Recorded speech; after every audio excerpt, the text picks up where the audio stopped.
endorse things that Correct. are taking business owners down the wrong path. Correct. And Correct. that's where I feel like you're saying, the data has to be our guide. Correct. And this whole thing, again, I'm not picking on Face. I don't really know them too much, but the whole thing of how Face came into creation and all these things came in was an emotional response by the liberal government. Okay, after George Floyd, everybody was throwing and sticking things to the wall. It was not considered. It was not analyzed on what's in the best interest of Black people. It was an emotional thing by the liberal government. Let's face it. Okay, it's a political decision. Okay, to get votes within the community, and you can't blame Trudeau for that. He's a politician. Okay, you're the one who has to be responsible for yourself. The government is not responsible for you. So what happened now is the government of Canada made an emotional reaction.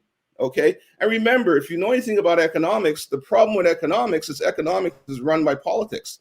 Economic decisions are made by political decisions, right? So economics is not pure, okay? Economics fundamentally, economic policy is made through political policy. So the economics in itself is fully corrupt. How do you measure the impact of a nonprofit? You know how wealth is created? Okay, wealth is created like this. Wealth is created where you have successful entrepreneurs who make a lot of money, okay? And then guess what?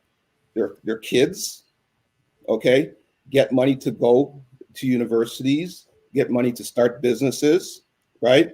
They create networks where they start investing in each other, okay? And they create wealth within that community. Then what they do, like in the Jewish community, let's be real, then they set up big community centers. And in those community centers, the Jewish kids get free tutoring, right?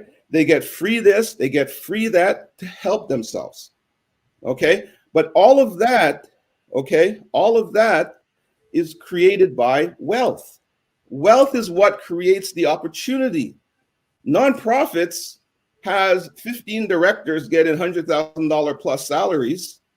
Okay, but I need you to measure the impact. The problem is people say things, but they don't come with the evidence to measure if it's true or not.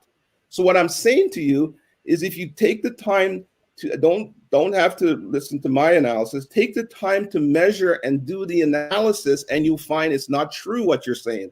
So you think what you're saying is true, but it's not supported by any evidence. And that's the point about separation in emotion from analysis.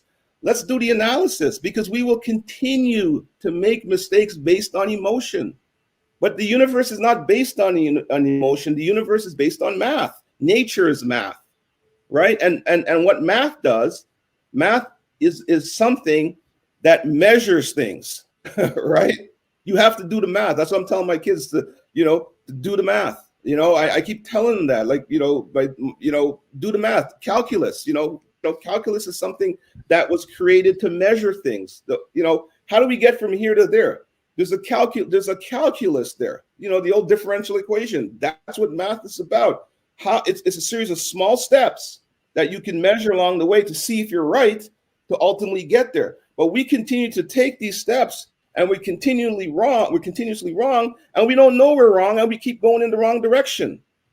You cannot be afraid to analyze yourself. You cannot be afraid to analyze what's happening, because we are looking to do the right thing. We're looking to succeed, but you can't succeed by closing your ears and say, la, la, la, la, la, la, la, I'm going to go on forever. That's just insanity, right? And we can't exist as a people with this constructs of hallucination that don't exist in reality. That's really all I'm saying. So they can say whatever they want. Show me the evidence. What can be done to pull us from, I'll say, that victim path? And maybe so we have these things in place now, Black entrepreneurship loan ecosystem. Is there a way to use that to now bring us back to reality? Or do you feel we have to pull the emergency brake on these things and just reconstruct them if we're ever going to get back on the right path? Boy, that's a epic question. I don't have, what? I'm the first to say I don't have all the answers. But here's what I think. Okay. where we need to go is primal.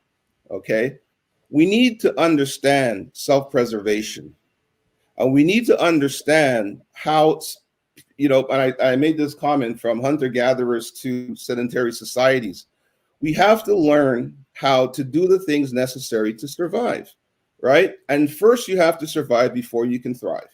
And what that means is understand the value of education, understand the value now of math and science, okay? Because we no longer live in a universe where, hard assets necessarily, build in land property, is the big wealth creators. It's IP, it's intellectual property, okay? So we need to push our kids into those particular areas. The biggest thing I can tell people is that this is a long-term thing. It took us 400 years to be systematically engineered to the bottom rungs of the universe. It's not going to happen overnight. So leadership has to be about, they may not see it in their lifetime, but you have to start laying the proper foundation for success. And it comes with a thought of intergenerational wealth creation. And that starts with, that starts with black men in the house, in the families, personal responsibility. Okay. And I think I touched that in the article. Black women have been pulling the load for too long. Right.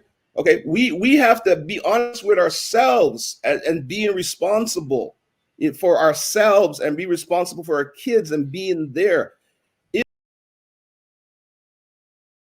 Sean says, I've noted many times that we need to learn to regulate our emotions, focus on facts to move the needle forward in terms of acquiring success. I'm curious, after that one, because the previous one where it said emotions, did they say like emotions are important and it can't be all I'm curious, Perry, your thoughts on where do emotions actually fit into the grand scheme of things? So what it is, right, is we are emotional beings. We are human beings, right? So we are emotion. The idea, so it's an impossible thing. I'm not saying here, it's saying that, hey, we have to come here and we have to take away total emotion. That's not reality. Our nature, the human condition is emotional. Okay. The challenge now for us is to apply logic and intellect in decision making to get the outcomes we want. Right. So people talk about, artificial intelligence, which is, what I do. And what happens is that people say, can artificial intelligence be conscious? Can artificial intelligence start thinking? People start talking all these. No, it can't. You know why? Because artificial intelligence is not a being. When it looks out, it doesn't know why it's doing. It's programmed. But we are emotional human beings. But the trick is, or not the trick, but it's when you are looking to make a decision, you have to understand that you have to remove emotion and think logical. And that's why the whole thing about applied intelligence, you need to have a framework, okay, to remove the randomness of emotion and have an applied intelligence framework in order to make decisions. So of course not. I'm not saying we have to be emotional. We can't be anything but emotional. But the ones who can apply intelligence to decision making are the ones who are going to succeed. The ones who become a slave to emotion are going to fail.